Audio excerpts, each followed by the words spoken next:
They cover the road in ice.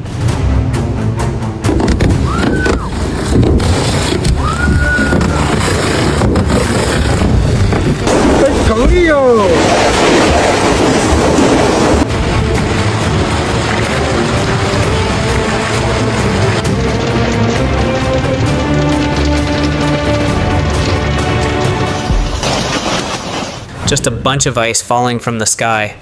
That single comforting thought is a dangerous, potentially fatal underestimation, because you are not being hit by ice.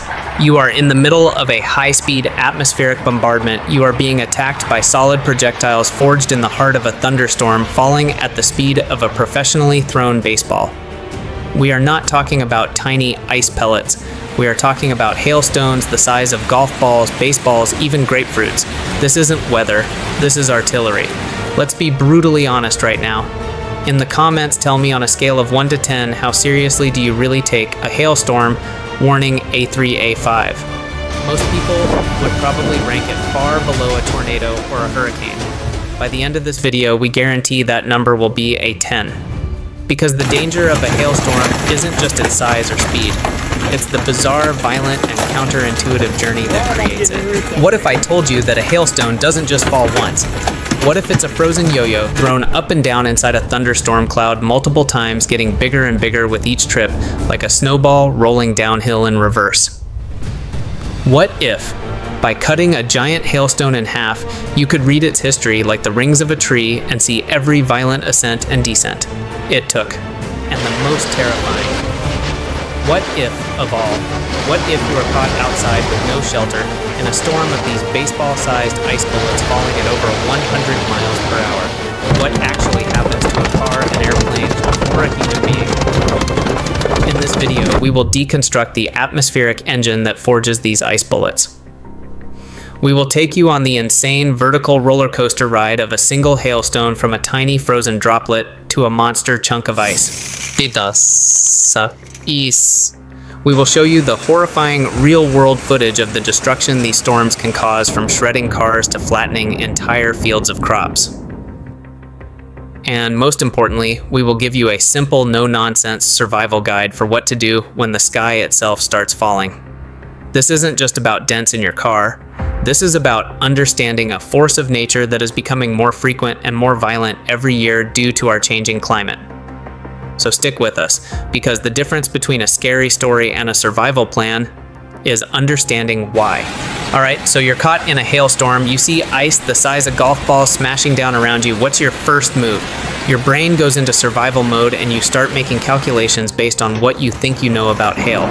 And this is where the danger truly begins, because most of what we think we know is dangerously wrong. Today we are busting the two biggest and most fatal misconceptions about hailstorms. Misconception 1. It's just ice. The cold is the main problem. This is a huge fundamental error. When you think of ice, you think of cold. You worry about frostbite. But in a hailstorm, the temperature of the ice is almost irrelevant. You are not going to freeze to death. You are at risk of being beaten to death. It's not a trick question. The one with speed is the weapon. A large hailstone is not just a piece of falling ice.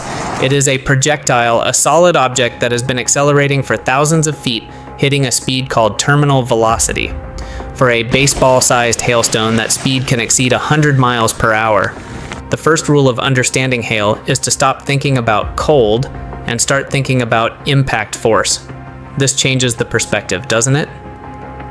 Before this, did you think of hail as a cold problem or an impact problem?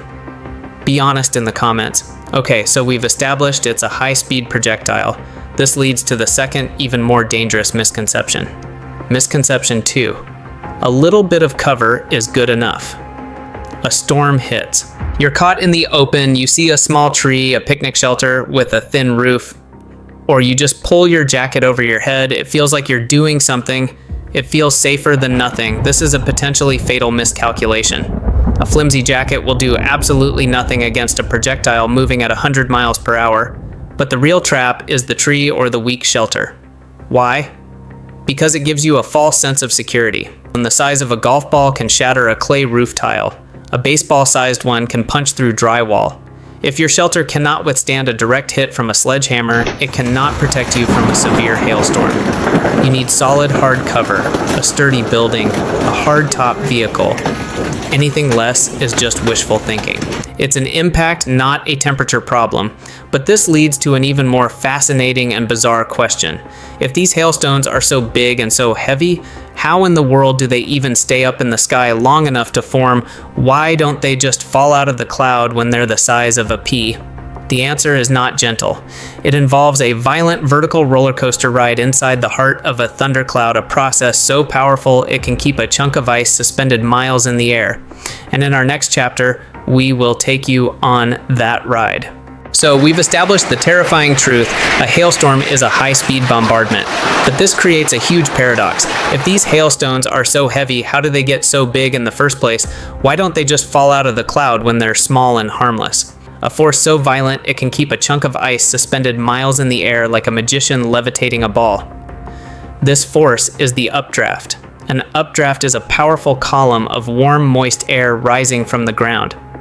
But in a supercell thunderstorm, the kind that produces giant hail, this isn't a gentle breeze. It is a vertical jet engine, a jet of air moving upwards at speeds that can exceed 100 miles per hour. It is the violent beating heart of the storm, and it is the key to our entire hailstone factory. The process, this violent vertical roller coaster ride, begins innocently enough. A tiny droplet of water is swept up by the updraft, carried miles into the freezing upper layers of the storm cloud. It freezes, becoming a tiny, insignificant speck of ice, a hail embryo. Under normal circumstances, gravity would immediately pull this tiny ice pellet back to Earth, but it is now trapped on the Updraft Elevator. Cycle 1. The birth. The updraft is stronger than the pull of gravity on this tiny embryo. It gets blasted upwards deep into the sub-zero temperatures at the top of the cloud, freezing it solid. Then it might drift to the edge of the updraft and begin to fall. As it falls, it enters the growth zone, a region of the cloud rich with supercooled water droplets. These are bizarre droplets that are still liquid, even though the temperature is below freezing. The moment our tiny ice embryo touches one, the droplet instantly freezes onto it, adding a new thin layer of ice. It gets a little bigger, a little heavier, but it is still no match for the updraft. Before it can escape the cloud, the powerful updraft catches it again and hurls it back up into the freezing heights. The first cycle is complete. This is a wild ride. Imagine being a tiny ice particle thrown up and down inside a giant chaotic washing machine in the sky. On its second trip up the elevator, it freezes even harder. Then it falls again, collecting another thicker coating of ice. It is now the size of a pea. It's heavier. Its terminal velocity is higher, but still the updraft is stronger. It catches the pea-sized hailstone and blasts it upwards once more. This is the violent, repetitive dance of hail formation. Up and down, up and down. Each cycle it collects more water on the way down, and that water freezes solid on the way back up. The stronger the updraft, the heavier the hailstone it can support, and the more cycles it can complete. A moderate updraft might keep it in the cloud for 5 to 10 cycles, creating a marble-sized hailstone. A powerful 100 mm updraft in a supercell can keep it trapped for dozens of cycles, sometimes for up to 30 minutes, growing it from a tiny speck to the size of a golf ball, then a tennis ball, then a baseball, and in the most extreme cases, a grapefruit. And if you were to capture one of these giant hailstones and slice it in half, you could read the autobiography of its violent birth. You can see the layers like the rings of a tree. Each distinct layer represents one harrowing journey up and down through the storm cloud's engine room. The cloudy, opaque layers are formed when the water freezes and the fall begins. And in our next chapter, we will calculate the terrifying speed of this ice bullet and witness the destruction it unleashes when it finally meets the ground. The battle is over. Gravity has won. The updraft elevator can no longer support the weight of its own monstrous creation. The hailstone, now a dense, heavy sphere of layered ice, begins its final terrifying descent from miles above the earth. As the hailstone falls, it accelerates faster and faster. The only thing fighting its acceleration is air resistance or drag. Eventually, the downward pull of gravity is perfectly balanced by the upward push of the air. At this point, the hailstone stops accelerating and reaches its maximum possible speed. This is called terminal velocity.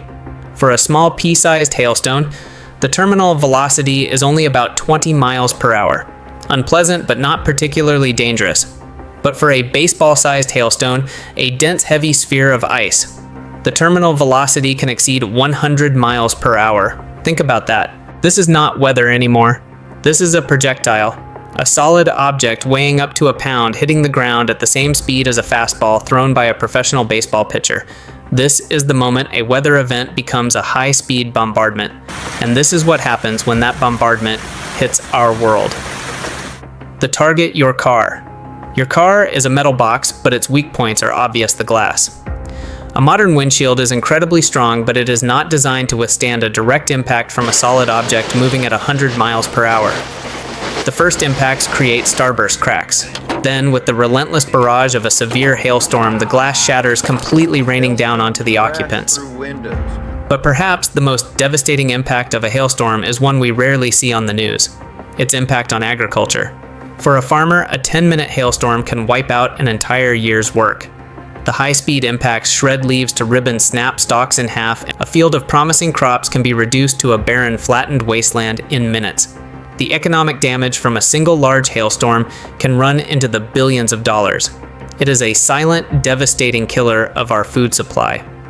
We have not yet discussed the most important target of all.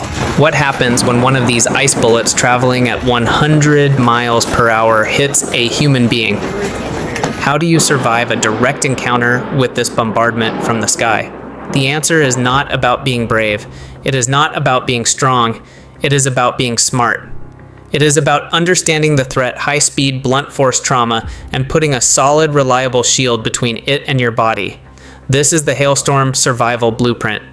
It is a simple 3-scenario protocol that covers almost any situation you might find yourself in. Scenario 1, you are indoors, the fortress. This is by far the safest place to be. You have already won the most important battle, but safe is a relative term. A severe hailstorm can still pose a threat even inside a sturdy building. Your first command is simple: get away from the glass. A baseball-sized hailstone traveling at 100 miles per hour will not just crack a window. It will shatter it, sending a spray of glass shards into the room. Finally, just wait. Do not go outside to check for damage until the storm has completely passed. Remember, a hailstorm is part of a severe thunderstorm, which means lightning is also a threat. The fortress is your best friend. Stay inside it. Scenario 2. You are in a car, the metal cocoon. You're driving and the sky turns dark. Suddenly you hear the first terrifying bang on your roof. You are now inside a metal drum during a high-speed rock slide. Panic is not an option. Clear, calm, decisive action is everything. Your first command: pull over. Safely. Do not slam on the brakes. Do not swerve. Find a safe place to pull over, like the shoulder of the road. Why driving in a severe hailstorm is incredibly dangerous. The noise is deafening, visibility is near zero, and the road can become slick with ice. The risk of a car accident is extremely high. Get your vehicle to a stationary position as quickly and as safely as possible. Your second command: find hard cover if possible. If you see an immediate safe and sturdy shelter like a gas station awning or an underpass, pull into it. This is your best case scenario. It protects your car and, more importantly, your windshield. But what if you are on an open highway with no cover in sight? This is the scenario that terrifies drivers. Driving through a bad storm is a universal fear. What's the worst weather you've ever had to drive in a blizzard? Heavy rain? Share your white-knuckle driving story in the comments. Here is the protocol. Angle your car. Try to position your vehicle so the hail is hitting the front windshield rather than the side and rear windows. Why? Your front windshield is made of laminated safety glass designed to crack but not shatter. Your side and rear windows are made of tempered glass, which will shatter into thousands of tiny pieces upon a strong impact. Scenario 3. You are caught outdoors. The worst case scenario. This is the nightmare.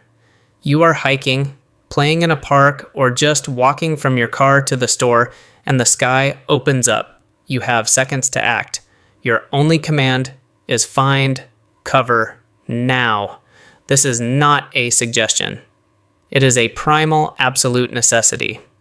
Let's be brutally direct. Your skull is not designed to withstand a direct impact from a baseball-sized chunk of ice falling at 100 miles per hour. A direct hit can cause severe injury or can be fatal. Forget your destination, forget your belongings. It's a reminder that sometimes the most dangerous part of a storm isn't the spectacular lightning or the roaring wind. It's the simple, brutal physics of a heavy object moving at high speed. It's not about magic, it's about mass and velocity. By understanding why it's dangerous, understanding that it's an impact threat, not a cold threat, we can make smarter, faster, life-saving decisions. We can learn to respect the sky not just for its beauty, but for the incredible violent power it can unleash at a moment's notice.